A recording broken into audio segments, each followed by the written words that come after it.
Hi students, मैं सोनिया हूँ विद्या गुरु से। करंट अफेयर्स का नया सेशन स्टार्ट करेंगे। आप लोगों को स्टार्ट करने से पहले हैप्पी न्यू ईयर। आप लोगों के लिए न्यू ईयर बहुत बहुत अच्छा जाए बच्चों।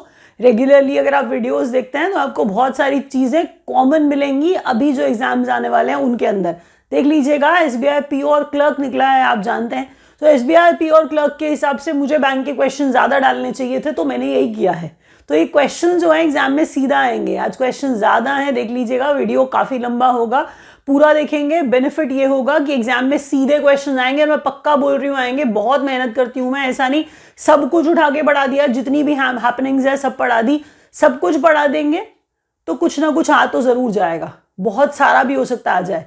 प्रॉब्लम यह है कि उसके लिए आपको अपने और सब्जेक्ट्स छोड़ के सिर्फ करंट अफेयर्स ही पढ़ना पड़ेगा।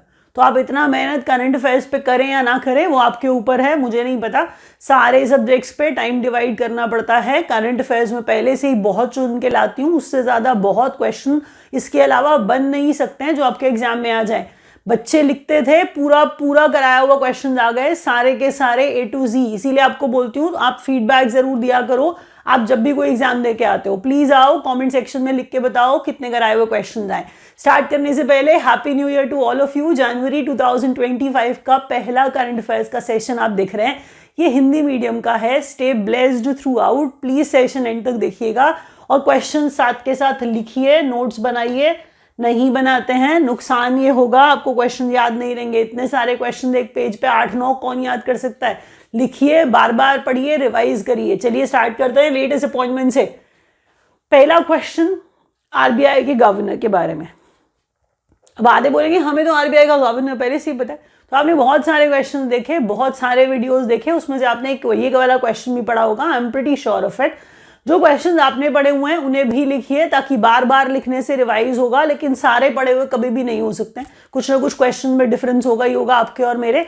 फिर बोल रही हूँ RBI के नए गवर्नर संजय मल्होत्रा बने हैं। इसमें एक बेसिक सी डिटेल ऐड करनी है आपको, वो है कि ये 26वें नंबर के गवर्नर हैं। अभी तक शक्तिकांता दास सुनते आए थे हर बात पे, अभी संजय मल्होत्रा सुनेंगे आप हर बात पे। क्योंकि RBI गवर्नर जो है इंपॉर्टेंट पोजीशन, इंपॉर्टेंट रैंक होता है, जो भी बनता है वो इंपॉर्टेंट पर्सन होता है। अब मैंने दोबारा बोला 26वें नंबर के संजय मल्होत्रा RBI के गवर्नर। तो क्या मैं सिर्फ गवर्नर्स पढ़ा रही हूँ? हाँ, मैं गवर्नर्स पढ़ा रही हूँ, बट इसका मतलब ये नहीं है कि मैं RBI के ढेर सारे गवर्नर्स पढ़ाने लग गई। मैं तो स्टेट के गवर्नर्स पढ़ा रही हूँ। ध्यान से सुनिए। तो स्टेट के गवर्नर्स में यहाँ पर देखने से पहले सिर्फ एक क्वेश्चन और ऐड करिए। अजय सेठ, आपने नाम सुना था, बदल कर छोड़िए ना, पीछे वाले का नाम याद रख के क्या करेंगे।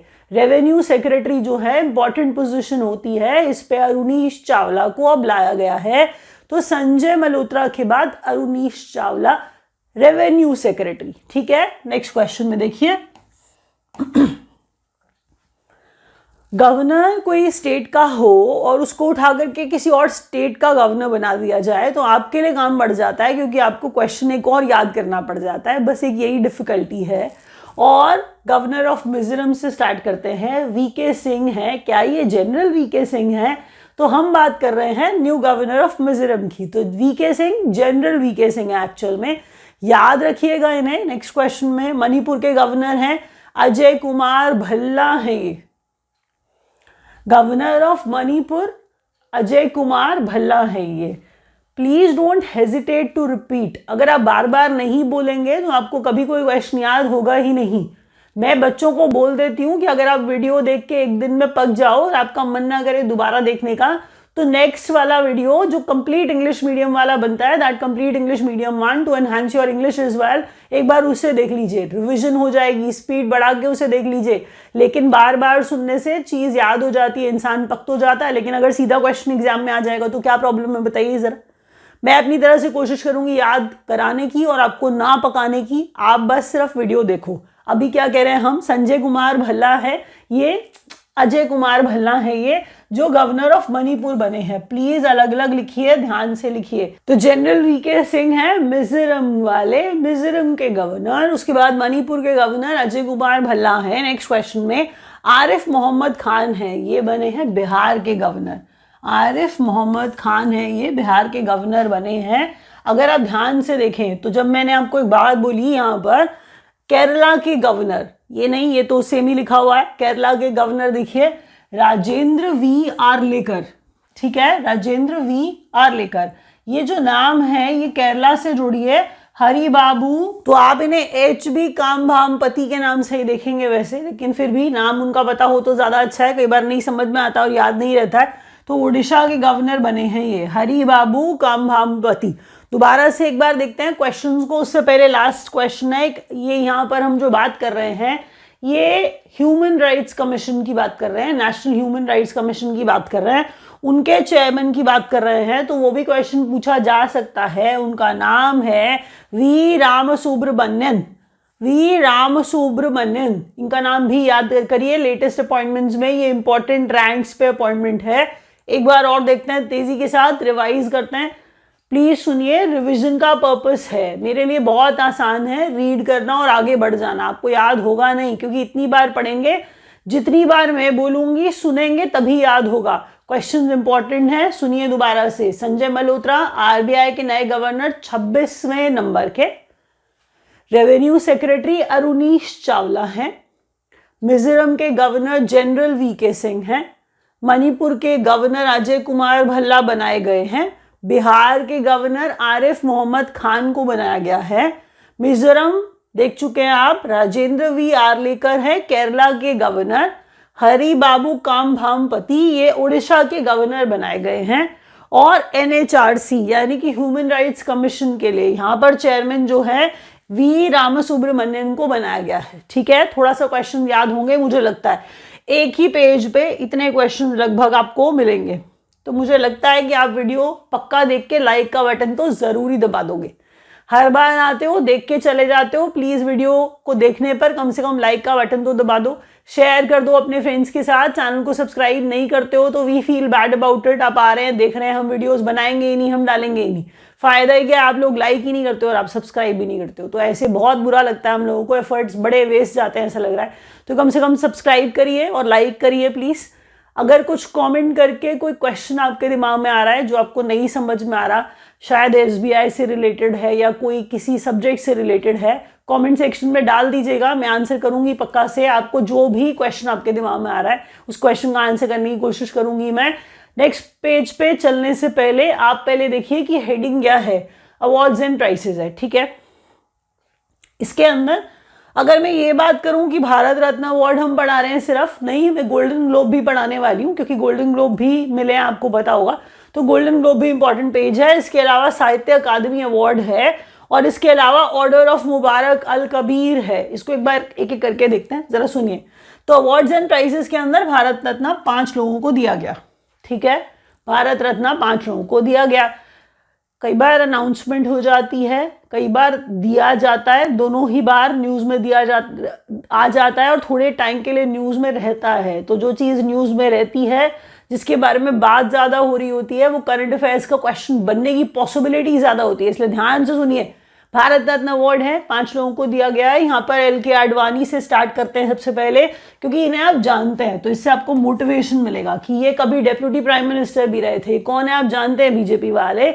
दोबारा बात करूं तो हम ऊपर कर्पूरी ठाकुर की बात करते हैं। ठीक है, जो कर्पूरी ठाकुर सबसे इंपॉर्टेंट बात जो एग्जाम में आने की पॉसिबिलिटी है, जिसको आप हर हाल में जीएस का क्वेश्चन ही समझ लोगे, जीके का क्वेश्चन समझ लोगे, लेकिन ये क्वेश्चन जो होगा बेसिकली ये करंट अफेयर्स का होगा। कैसे? क्योंकि हम यहाँ पर जिनकी बात कर रहे हैं कर्पूरी ठाकुर, ये जननायक के नाम से जाने जाते थे ज्यादा, तो जननायक के नाम से इन्हें जानते थे, ये याद रखिए। ये बिहार के 11वें चीफ मिनिस्टर थे जिन्हें भारत रत्न दिया गया। ठीक है जी, नेक्स्ट क्वेश्चन। चौधरी चरण सिंह, ये भी प्रधानमंत्री रहे, आप जानते हैं, किसानों के बहुत बड़े नेता। पीवी नरसिम्हा राव, कांग्रेस वाले, ये भी प्रधानमंत्री रहे, आप जानते हैं। एम.एस. स्वामीनाथन, ये ग्रीन रेवोल्यूशन वाले, द ग्रेट एम.एस. स्वामीनाथन है ये। ठीक है, तो एम.एस. स्वामीनाथन वो। साहित्य अकादमी अवार्ड जो है अनाउंस किया गया, जिसमें हिंदी, देखिए वैसे तो साहित्य अकादमी अवार्ड जो होते हैं ये इंडियन लैंग्वेजेस में ग्रैंड कंट्रीब्यूशन के लिए मिलता है, लेकिन इंग्लिश भी इसके अंदर इंक्लूडेड है क्योंकि ये भी अब हमारी लैंग्वेज ही है एक तरह से। आपको बताऊं, दूसरा जो क्वेश्चन है जिसमें ईस्टर्न कार लिखा है मैंने, ये इंग्लिश के कंट्रीब्यूशन के लिए इन्हें मिल रहा है। एक बार और बताऊं, साहित्य अकादमी अवार्ड में सारी लैंग्वेजेस में जब आप पढ़ेंगे कि गुजराती में किसी को कुछ मिला, असमीज में कुछ मिला, तो इतने सारे क्वेश्चंस कैसे याद करेंगे आप। तो जो दो इंपॉर्टेंट मेन थे वो मैं लेके आई। मैंने कहा एक हिंदी वाला है जिनका नाम है गगन गिल, और दूसरे हैं ईस्टर्न कार जो इंग्लिश में लिखा, इंग्लिश का कॉन्ट्रीब्यूशन था उनका, इनको मिला साहित्य अकादमी अवार्ड। ठीक है, नेक्स्ट क्वेश्चन देखिए। PM gets order of Mubarak Al Kabir. तो मुबारक अल कबीर जो मिला है वो प्रधानमंत्री को दिया गया है। ये बेसिकली कुवैत का हाईएस्ट ऑनर है। एक बार और बोल देती हूँ, मुबारक अल कबीर पूछा जाएगा आपको किस देश से रिलेटेड है, किस कंट्री से एसोसिएटेड है, कुवैत से। क्यों ये एग्जाम में आ रहा होगा, क्योंकि पीएम को इनका हाईएस्ट ऑनर मिला है। एक बार रिवाइज करते हैं, ध्यान से देखिए। पहला क्वेश्चन था भारत रत्न अवार्ड, ठीक है। कर्पूरी ठाकुर 11वें सीएम जन नायक के नाम से जाने जाते थे। दूसरा लाल कृष्ण आडवाणी है। तीसरा अगर आप ध्यान से देखेंगे तो चौधरी चरण सिंह है, एमएस स्वामीनाथन है और पीवी नरसिम्हा राव है। तो ये 5 रेसिपिएंट्स है भारत रत्न के। आप जानते हैं हमारे लिए बहुत बड़ा अवार्ड होता है ये। जब दिया जाता है तो रेसिपिएंट्स के नाम बहुत इंपॉर्टेंट होते हैं। साहित्य अकादमी अवार्ड गगन गिल को हिंदी में कंट्रीब्यूशन के लिए, और ईस्टर्न कार को हम कह रहे हैं इंग्लिश में कंट्रीब्यूशन के लिए। पीएम को अवार्ड मिला है कुवैत का हाईएस्ट, जिसका नाम है order of Mubarak Al Kabeer. Next question, Golden Globe Awards हैं ये। तो गोल्डन ग्लोब अवार्ड्स में जरा ध्यान से देखिए कि कौन कौन सा किस किस का कंट्रीब्यूशन है और क्यों मिला है। जरा सुनिए, जब कोई बात कर रहा है द ब्रूटलिस्ट की, तो इससे मिला the best film. The brutalist best film, कई बार ब्रूटलिस्ट भी दे देगा, कई बार बेस्ट फिल्म भी बता देगा। इसको गोल्डन ग्लोब मिला ये भी बता देगा। तो ये कैटेगरी क्या है, किस कैटेगरी में बनी है, तो आप लिखेंगे ये ड्रामा है। एक्चुअली में वो जॉनरा या फिर जॉनर पूछ रहा होता है आपसे, तो ड्रामा है ये, आपको याद रखना है। Brutalist is a drama, best film के लिए इसे अवार्ड मिला है गोल्डन ग्लोब। एमिलिया पेरेज जो है वो बेस्ट फिल्म जो है म्यूजिकल कॉमेडी। पहले ये देखिए जरा, यहाँ पर अगर हम एमिलिया पेरेज की बात करें कि इसको अगर बेस्ट फिल्म मिला है, तो आप कहोगे कि बेस्ट फिल्म तो ऊपर वाली भी है। बेस्ट फिल्म ऊपर वाली ड्रामा कैटेगरी वाली है, नीचे वाली या तो म्यूजिकल या फिर कॉमेडी। इस कैटेगरी में, मतलब जब ये कैटेगरी होती है तो इस कैटेगरी में एमिलिया पेरेज को बेस्ट फिल्म मिला है। ठीक है, द ब्रूटलिस्ट है ड्रामा कैटेगरी वाली बेस्ट फिल्म, एमिलिया पेरेज जो है वो बेस्ट फिल्म है म्यूजिकल और कॉमेडी वाली। नेक्स्ट है फर्नांडा टोरेस, ये है बेस्ट एक्ट्रेस, ये मोशन पिक्चर ड्रामा के लिए, और ड्रामा है आई एम स्टिल हियर। दोबारा सुनिए, golden globe award Fernanda Torres को बेस्ट एक्ट्रेस के लिए, बेस्ट एक्ट्रेस जो मिला है वो motion picture drama I am still here के लिए। एड्रियन ब्रोडी जो है वो बेस्ट एक्टर इनको मिला है, best actor in motion picture drama the brutalist के लिए। आप ये देखिए कि ब्रूटलिस्ट थोड़ा सा अच्छा औरों से परफॉर्म करती हुई, क्योंकि आप यहाँ पर ब्रूटलिस्ट का नाम बार बार देखने वाले। अगर आप ध्यान से देखेंगे तो आप ये देखिए कि बेस्ट डायरेक्टर भी ब्रूटलिस्ट वाले, क्योंकि बेस्ट फिल्म से हमें आइडिया लग गया था वैसे कि बेस्ट डायरेक्टर ब्रूटलिस्ट वाले ही होने वाले। तो ब्रूटलिस्ट में मैंने बोला एड्रियन ब्रोडी, इसके कास्ट जो थे इन्हें मिला, हमने कहा बेस्ट एक्टर। नेक्स्ट में देखिए ब्रैडी कॉर्बेट है बेस्ट डायरेक्टर है ब्रूटलिस्ट के लिए ही। सेबेस्टियन स्टैन है best actor in a musical comedy a different man. यहाँ पर आपको ये बताया जा रहा है कि म्यूजिकल कॉमेडी कैटेगरी के अंदर आपको बेस्ट फिल्म भी मिल रहा है, आपको बेस्ट एक्टर भी मिल रहा है, और यही म्यूजिकल कॉमेडी के अंदर आपको बेस्ट एक्ट्रेस भी मिल रहा है। तो डेमी मूर है, डेमी मूर को मिला था बेस्ट एक्ट्रेस द सब्सटेंस के लिए। एक बार और तेजी के साथ, ठीक है। ब्रूटलिस्ट बेस्ट फिल्म, ब्रूटलिस्ट के डायरेक्टर ब्रैडी कॉर्बेट, इन्हें मिला बेस्ट डायरेक्टर। ब्रूटलिस्ट के actor lead actor Adrien Brody, जिन्हें मिल रहा है motion picture best actor in a motion picture, ये मेन होता है आपको बताऊं तो इनको मिला ब्रूटलिस्ट के लिए ही बेस्ट एक्टर। फर्नांडा टोरेस जो है best actress motion picture drama I am still here के लिए। तो कौन सी, देखिए फिल्म का नाम भी तो जानना है ना, तो आई एम स्टिल हियर के लिए फर्नांडा टोरेस है। एमिलिया पेरेज जो था वो म्यूजिकल कॉमेडी है, इसको बेस्ट फिल्म दिया गया। ठीक है, किस कैटेगरी में? म्यूजिकल कॉमेडी वाली कैटेगरी में। उसी म्यूजिकल कॉमेडी वाली कैटेगरी में एक्टर और एक्ट्रेस हैं, तो एक्टर जो है a different man musical comedy के लिए सेबास्टियन स्टैन, और म्यूजिकल कॉमेडी कैटेगरी में सब्सटेंस के लिए मूवी फिल्म डेमी मूर को अवार्ड मिला बेस्ट एक्ट्रेस वाला। ठीक है, आगे बढ़ते हैं नेक्स्ट क्वेश्चन पे। गोल्डन ग्लोब्स थोड़े से मुश्किल रहेंगे आप लोगों के लिए। अगर आप यूजुअली नहीं देखते हैं मूवीज़ वगैरह बहुत ज़्यादा इंग्लिश वाली, तो थोड़ा टाइम ज़्यादा खाएगा आपके लिए, लेकिन मुझे लगता है शायद आप कर लेंगे।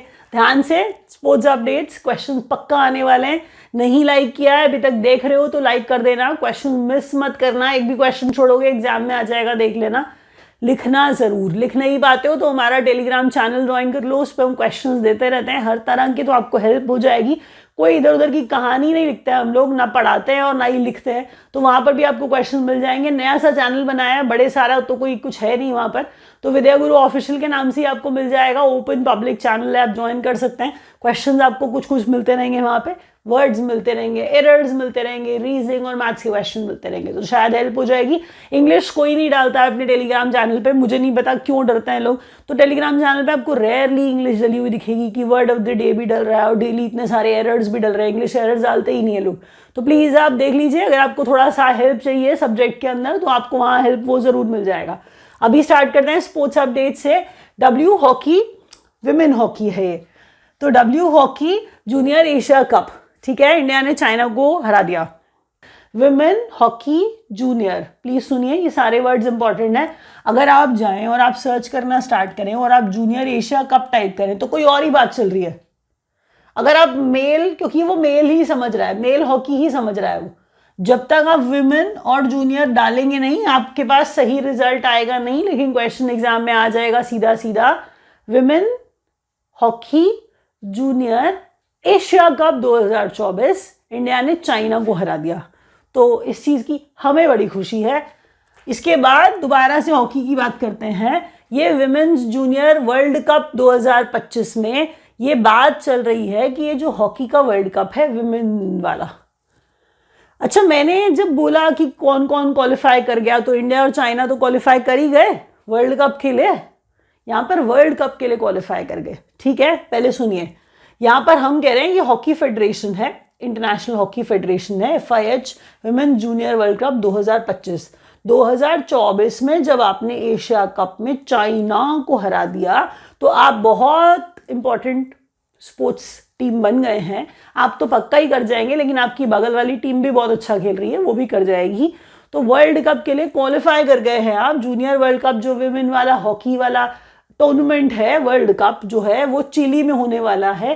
क्वेश्चन एग्जाम में आ जाएगा, क्योंकि ये क्वेश्चन किसी ने सोचा नहीं होता है, एग्जाम में इसलिए आ जाता है, कहीं रिमोट रेफरेंस दे दिया जाए, कहीं बात करते करते वो लिख दें कि हमने अगला वाला भी डिसाइड कर लिया है, तो आपको पता होना जरूरी है। Indian women team scored it's highest in T20 cricket against West Indies.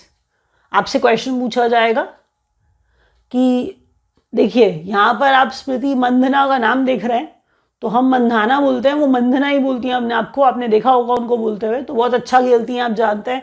तो इंडियन विमेन टीम है जिसमें ये कह रहे हैं कि अपना ही हाईएस्ट स्कोर कर लिया है क्रिकेट में T20 के अंदर। तो T20 हम इंटरनेशनली खेल रहे थे, ठीक है, हम इंटरनेशनली खेल रहे हैं जैसे T20, तभी तो हम कह रहे हैं कि इंडिया और वेस्ट इंडीज़ खेल रहे हैं। तो इंडिया और वेस्ट इंडीज़ खेल रहे हैं, तो वेस्ट इंडीज़ के अगेंस्ट खेलते हुए इंडिया ने अपना ही हाईएस्ट स्कोर बना लिया T20 के अंदर।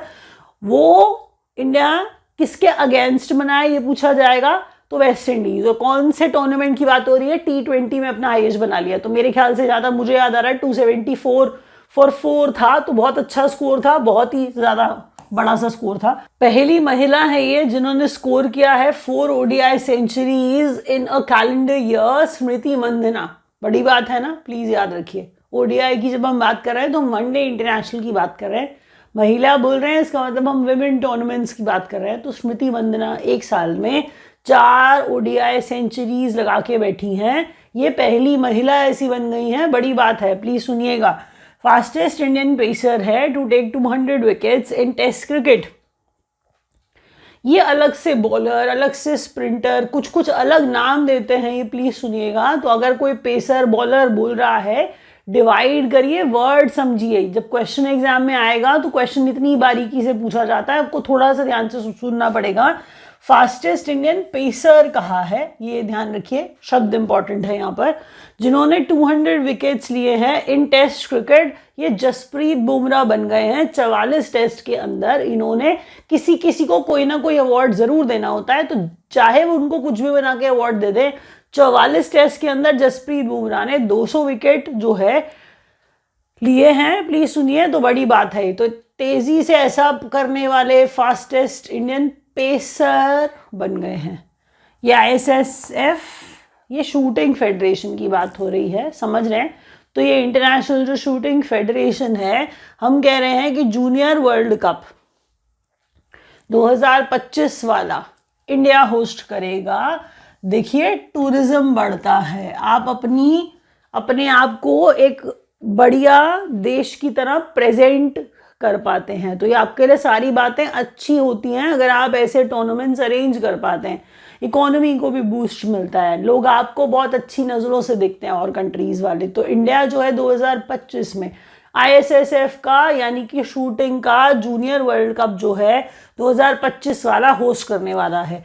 11वें नंबर का प्रो कबड्डी 2024 टाइटल विनर जो है वो हरियाणा स्टीलर्स हैं, पटना पायरेट्स को हरा करके ये 11th नंबर का प्रो कबड्डी टाइटल लेते हैं। ठीक है जी, एक बार और विभिन्न प्रकार के स्पोर्ट्स आए, और मुझे पक्का बताया आपको कुछ कुछ तो अच्छा लगता ही होगा जो याद कर ही लोगे आप।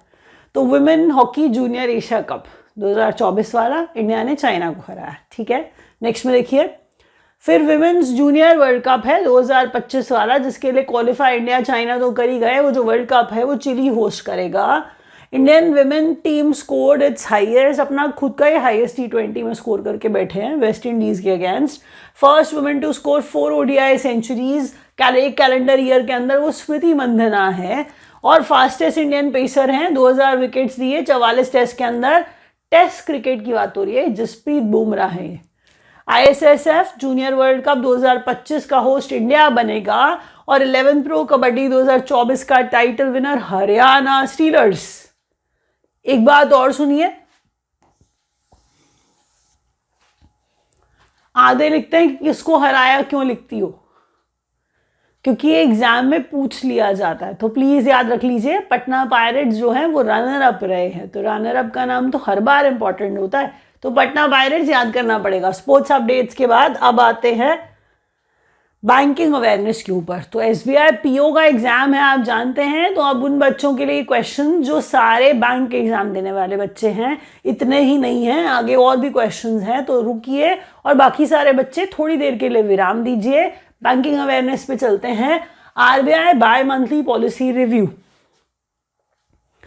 एक वीडियो के अंदर मैं सारी टर्म्स भी समझा देती हूँ कि अगर आपको बैंकिंग की टर्म समझ ना आएगी, रेपो रेट क्या है, रिवर्स रेपो रेट क्या है, वो यहाँ पर नहीं हो पाएगा अभी, क्योंकि मेरे पास इतना टाइम यहाँ पर नहीं है। अगर आप पहले से जानते हैं तो बहुत अच्छा है, नहीं तो बाय मंथली पॉलिसी रिव्यू अगर हम कह रहे हैं कि RBI निकालता है तो रेट्स का डिस्कशन होता है, कुछ बढ़ाया और कुछ घटाया जाता है, कभी कभी सेम रखा जाता है। तो 6.50% रेपो है। नेक्स्ट बात करें तो standing deposit facility rate, standing deposit facility rate 6.25% है। SDF करके बढ़ते आते हैं आप जनरली इसे। MSF रेट है और बैंक रेट है, दोनों 6.75% है। फिक्स्ड रिवर्स रेपो रेट 3.35% है, और कैश रिजर्व रेशो 4%। ठीक है, एक बार और, repo rate 6.5%, standing deposit facility rate 6.25%, marginal standing facility और बैंक रेट दोनों same 6.75%, fixed reverse repo rate है ये 3.35%, कैश रिजर्व रेशो 4%। ध्यान से देखिए, GDP as per RBI to grow in financial year 25। देखिए हर किसी ने GDP के बढ़ने का आंकड़ा थोड़ा नीचे कर दिया था कि क्या जीडीपी होने वाली है, कि पहले कुछ और सेट करी थी और बाद में कुछ और कर दी। तो ज़रा सुन लीजिए, यहाँ पर बात चल रही है जीडीपी जो है, आरबीआई भी बताता है, प्रोजेक्शन करता है कि फाइनेंशियल ईयर 25 में क्या जीडीपी रहेगी। तो 6.6% का आंकड़ा ये दे रहे हैं। RBI introduces name lookup facility for similar to UPI and IMPS, NEFT and RTGS. Name lookup facility, याद करिए, नंबर टाइप करने लगते हैं आप। यूपीआई जब आप करते हैं तो आप नंबर टाइप करते हैं, या फिर आप नाम टाइप करते हैं। तो नंबर आप टाइप करते हैं तो नीचे नाम आ जाता है, तो उसे नेम लुकअप फैसिलिटी कहते हैं। That means you can search the name. आप नाम सर्च कर सकते हैं नंबर डाल के, नाम डाल के। तो नेम लुकअप फैसिलिटी इसे कहते हैं। एक्चुअल में जब आप एनईएफटी करते थे और आरटीजीएस करते थे तो आप ना ब्लाइंड फेथ दिखा करके बस पैसे ट्रांसफर कर देते हैं। एक्चुअल में पता नहीं चलता है कि वो किसको जा रहा है, बस हम इमेजिन कर रहे हैं कि वो नंबर सही होगा और उसके बाद चला जाएगा। तो आरबीआई आपको एक फैसिलिटी दे रहा है कि आप इसमें भी नाम आ जाएगा। जब आप एनईएफटी कर रहे होंगे और आरटीजीएस कर रहे होंगे तो आप नाम से श्योर हो जाएंगे, गलत अकाउंट में पैसे जाने का पॉसिबिलिटी बहुत कम हो जाएगा, क्योंकि नाम सर्च करने के बाद, नाम आ जाने के बाद आप गलत आदमी को पैसे ट्रांसफर नहीं करेंगे। तो एनईएफटी आरटीजीएस में नेम लुकअप फैसिलिटी अरेंज कराता हुआ, अवेलेबल कराता हुआ RBI. RBI panel on ethical use of AI, question exam में आ जाएगा, देख लीजिएगा। इनका नाम पुष्पक भट्टाचार्य है। ये RBI panel ethical use of AI. देखिए, आर्टिफिशियल इंटेलिजेंस का जो भी इस्तेमाल हो वो एथिकल हो, ठीक है। तो आरबीआई ने इसके ऊपर एक पैनल बनाया। तो ये जो पैनल है इसको हेड करेंगे पुष्पक भट्टाचार्य। जहां तक मैं याद कर पा रही हूँ 8 मेंबर वाली कमिटी है ये। तो पुष्पक भट्टाचार्य इसके हेड, इसके चेयरमैन है, ठीक है। एक बार रिवाइज करते हैं। आरबीआई का बाय मंथली पॉलिसी रिव्यू, जब जा रहे हैं एग्जाम देने, रेट्स उससे पहले याद करके जाइए, ताकि जब रेट्स एग्जाम में आए सीधा तो आपको वही वाली बताऊं जो लास्ट वाली है। 6.5% repo rate, SDF 6.25%, MSF bank rate 6.75%, fixed reverse repo 3.35, CRR cash reserve 4।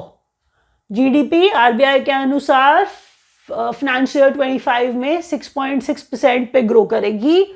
RBI introduces name lookup facility in NEFT and RTGS similar to UPI and similar to IMPS. जब आप आईएमपीएस करते हैं, जब आप यूपीआई करते हैं तो नाम आता है, वही नाम अवेलेबल कराया जाएगा इनके अंदर भी। पुष्पक भट्टाचार्य हेड करेंगे आरबीआई के पैनल को, जो एथिकल यूज ऑफ एआई पे बनी कमिटी है उसको। आगे बढ़ते हैं, देखिए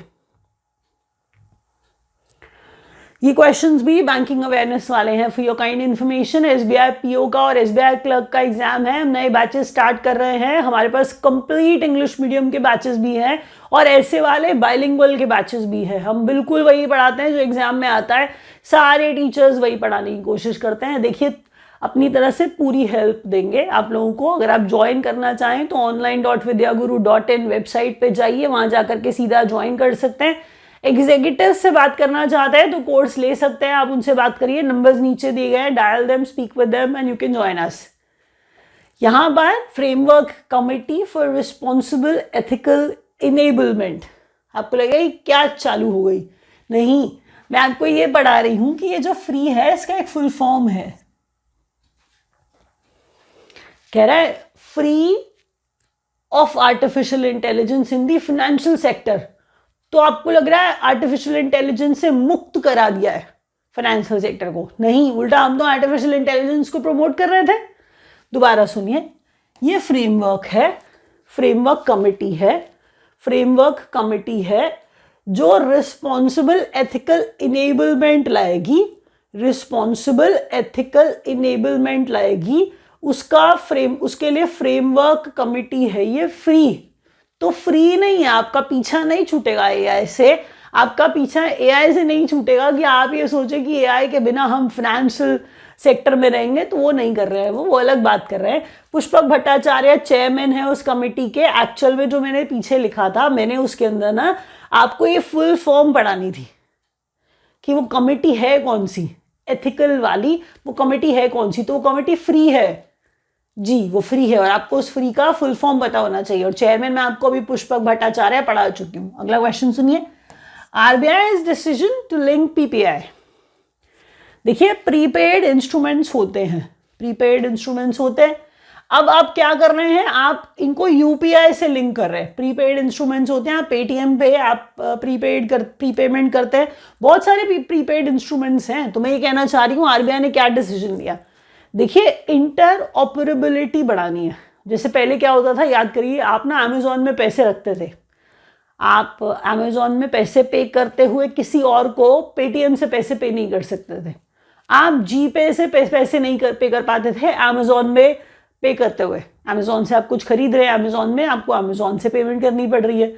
इंटर ऑपरेबिलिटी ये होती है जिसके अंदर आप एक मीडियम और दूसरा मीडियम इंटर ऑपरेट, यानी कि आप इस्तेमाल कर सकते हैं दूसरा वाला प्लेटफॉर्म भी पेमेंट करने के लिए, अमेजोन पे भी। अब देखें तो आपको ये शायद पुरानी बात है, याद ना हो, तो अब आप सारे के सारे मीडियम से पेमेंट कर सकते हैं। सिर्फ कार्ड नहीं है, सिर्फ अमेजोन खुद नहीं है, और भी सारे पोर्टल्स हैं और भी बहुत सारे फाइनेंशियल पोर्टल्स हैं जिनसे आप पेमेंट कर सकते हैं। तो इंटर ऑपरेबिलिटी इसे कहते हैं कि आप वहाँ का पैसा वहाँ भेज पाएँ, वहाँ का पैसा वहाँ भेज पाएँ, वहाँ से कहीं और भी भेज पाएँ, इंटर ऑपरेबिलिटी। तो ये कह रहा है इंटर ऑपरेबिलिटी को बढ़ाना है। तो प्रीपेड इंस्ट्रूमेंट्स होते हैं, प्रीपेड पेमेंट इंस्ट्रूमेंट्स होते हैं जिन्हें हम पीपीआईज कहते हैं। तो कह रहा है कि आरबीआई ने डिसाइड किया है कि जो पीपीआईज हैं उनको यूपीआई से लिंक करिए जी, यूनिफाइड पेमेंट इंटरफेस, यानी कि आप यूपीआई जो इस्तेमाल कर रहे हैं वो भी आप इस्तेमाल कर पाएंगे, इंटर ऑपरेबिलिटी को बढ़ाने के लिए पीपीआई से लिंक कर पाएंगे। तो पीपीआई को यूपीआई से लिंक कर देंगे, इससे आपके लिए और पोर्टल्स पे जा करके वहीं कहीं पड़े हुए पहले वाले पैसे आप इस्तेमाल कर पाएंगे किसी और पोर्टल पर भी। बहुत ज़्यादा इसमें घुसिए नहीं, अगर नहीं समझ में आ रहा है तो बस इतना याद रखिए कि payment inter operability and digital payment adoption है ये, जिसके थ्रू, जिससे वो आपको ये कह रहे हैं कि यूपीआई और पीपीआई को लिंक कर दीजिए। नेक्स्ट क्वेश्चन देखिए, a bank card surpasses 20 million credit cards milestone SBI. आप कहीं भी खड़े होते हैं ना, हम मेट्रो के अंदर जब ट्रैवल करते हैं, किसी भी मेट्रो में ट्रैवल करिए तो मेट्रो का जो नेटवर्क है, मेट्रो के जो स्टेशंस हैं उन पर लोग खड़े रहते हैं एसबीआई के कार्ड्स देने के लिए। तो एसबीआई कार्ड्स बहुत, वैसे ये आउटसोर्स्ड काम होता है, एसबीआई खुद नहीं करता है, जनरली बाहर ये चीज़ आउटसोर्स कर दी जाती है। तो इतने सारे कार्ड जो है वो प्राइवेट वेंडर्स जो हैं वो बेचते हैं, वो लोगों को दे पाते हैं और लोग लेते हैं। तो कार्ड सरपास कर गया, लेकिन बहुत बड़ा नंबर अचीव कर लिया, चाहे टाई अप करके भी करा, किसी से आउटसोर्स करके भी करा। तो 20 मिलियन का जो कार्ड का मार्क है वो एसबीआई ने क्रॉस कर लिया। कितनी बड़ी बात है, जरा सुनिए। First BFSI,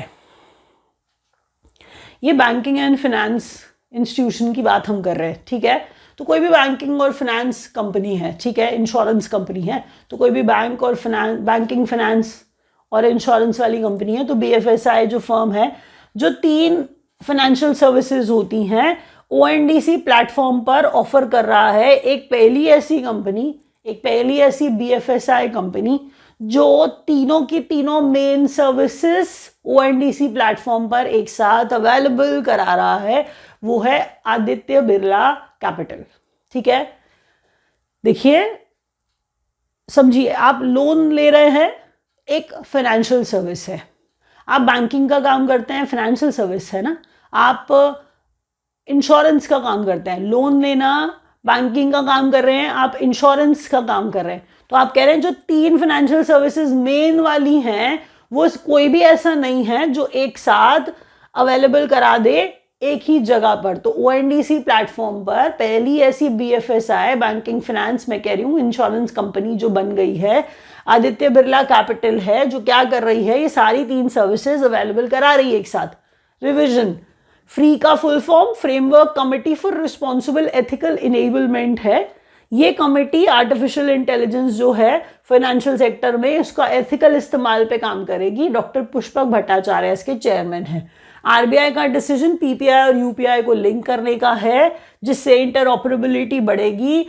20 million credit card का माइलस्टोन एसबीआई पूरा कर चुका है और पहली बीएफएसआई फर्म है जो 3 फाइनेंशियल सर्विसेज है ओएनडीसी प्लेटफॉर्म पर अवेलेबल करा रही है, वो है आदित्य बिरला कैपिटल। अब सारे ज्वाइन करिए, अब यहां से सारे स्टूडेंट ज्वाइन कर सकते हैं। प्लीज ध्यान से देखिएगा, एक एक क्वेश्चन बहुत इंपॉर्टेंट है।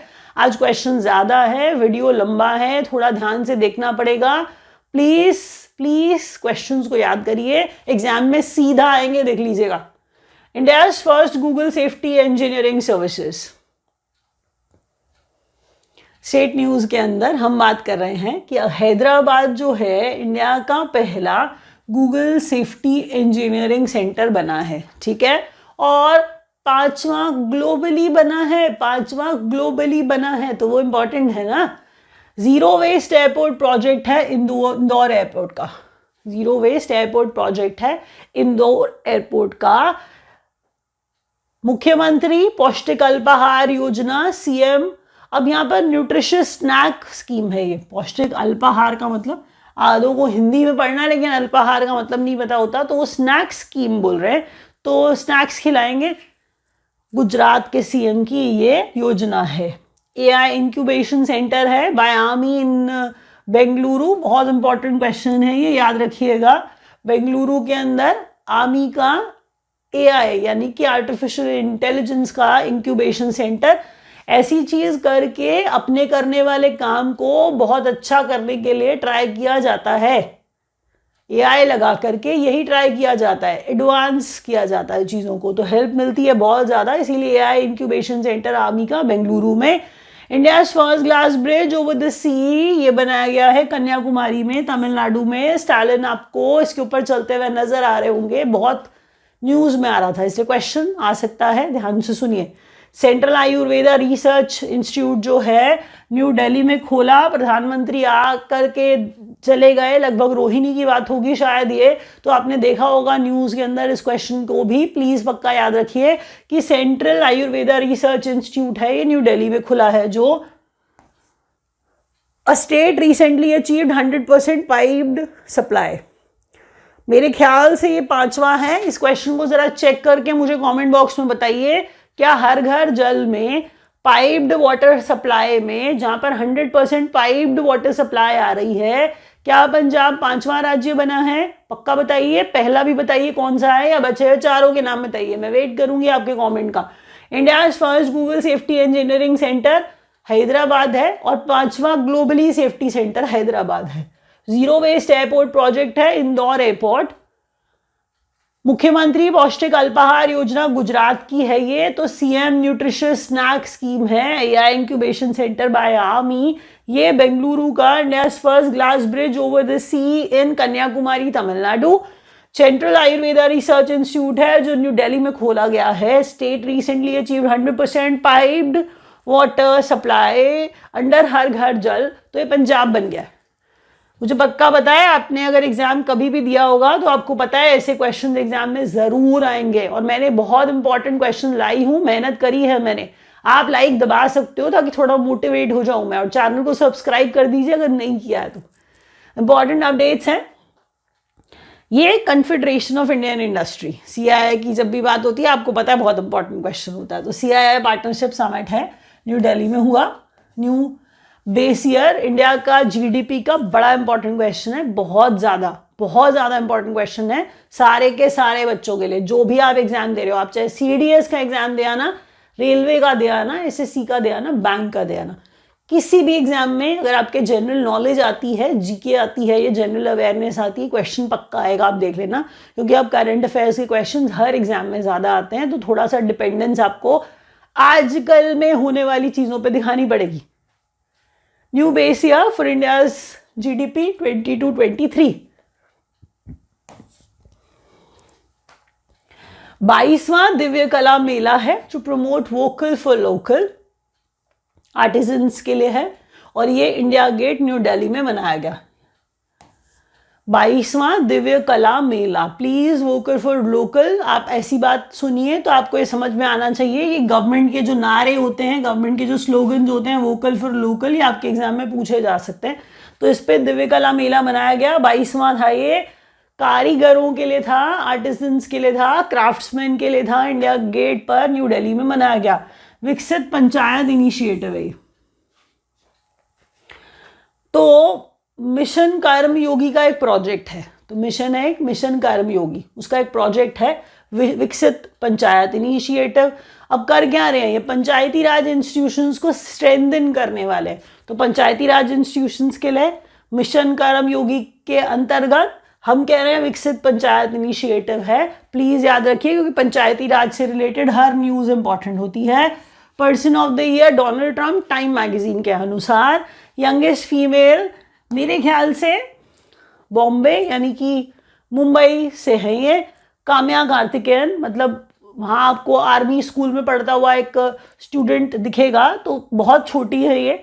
7 समिट्स का मतलब होता है 7 कॉन्टिनेंट्स पे जो हाईएस्ट पीक्स हैं। तो थोड़ा दिमाग लगा के क्वेश्चन समझिएगा कि 7 हाईएस्ट पीक का मतलब है ये नहीं है कि एवरेस्ट से नीचे जाते जा रहे हैं कि हम कंचनजंगा और K2 एंड ऑल दैट हम यही बोलते जाएं और इसकी बात कर रहे हैं, नहीं। हम कह रहे हैं कि कॉन्टिनेंट्स पे, अगर हम किलिमंजारो बोल रहे हैं और हम एवरेस्ट बोल रहे हैं, तो इसका मतलब हम अलग अलग कॉन्टिनेंट्स की जो हाईएस्ट पीक है 7 कॉन्टिनेंट्स की 7 पीक पे चढ़ गई और ये यंगेस्ट फीमेल बन गई, ऐसा करने वाली। बड़ी बात है ना, छोटा बच्चा ये। काम्या कार्तिकेयन इनका नाम है। First border solar village in Gujarat, Masali. अब आधे बच्चे हैं ना इसमें जिनको थोड़ा सा एक्स्ट्रा इन्फॉर्मेशन पता है, तो वो खिचड़ी पकाने चल देते हैं, बोलते हैं मुढेरा जो था वो क्या था। प्लीज सुनिए, हम यहाँ पर बॉर्डर विलेज कह रहे हैं, मुढेरा बॉर्डर विलेज नहीं कह रहे हैं। मुढेरा को आप कहेंगे बिल्कुल बॉर्डर वाला, तो एकदम बॉर्डर सोलर विलेज है। पहला देखिए, थोड़ा थोड़ा सा शब्दों में चेंज आ जाता है। हाल फिलहाल में मसाली जो है गुजरात के अंदर सोलर बॉर्डर विलेज है। अब आप बॉर्डर विलेज का मतलब ये होता है कि जैसे मुढेरा में वो कह रहे थे कि 115, आप ये समझिए जितने भी घर हैं, ठीक है, उनके ऊपर क्या है, सारा का सारा सोलर अरेंजमेंट कर दिया। इससे क्या होगा, जितने भी घर में अप्लायंसेस इस्तेमाल कर रहे हैं, जो भी इस्तेमाल कर रहे हैं, वो सारा का सारा सोलर पे चलने वाला है। तो सोलर विलेज यहाँ पर बात हो रही है, यहाँ पर सोलर विलेज की बात हो रही है। तो फर्स्ट बॉर्डर सोलर विलेज है। Border border border word important है, वो मसाली बन गया। पैरा एथलेटिक वर्ल्ड चैंपियनशिप का होस्ट इंडिया होगा 2025 में। क्वेश्चन इंपॉर्टेंट है, याद रखिएगा। पैरा एथलेटिक्स वर्ल्ड चैंपियनशिप 2025 वाली इंडिया होस्ट करेगा। रिवाइज करते हैं। CII partnership summit new Delhi में, new base year, India GDP 22-23 के लिए।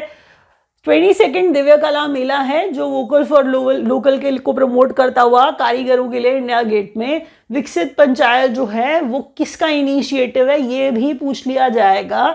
मिशन कर्म योगी का, जो PRI यानी कि पंचायती राज इंस्टीट्यूशंस को स्ट्रेंथन करने के लिए स्टार्ट किया गया था।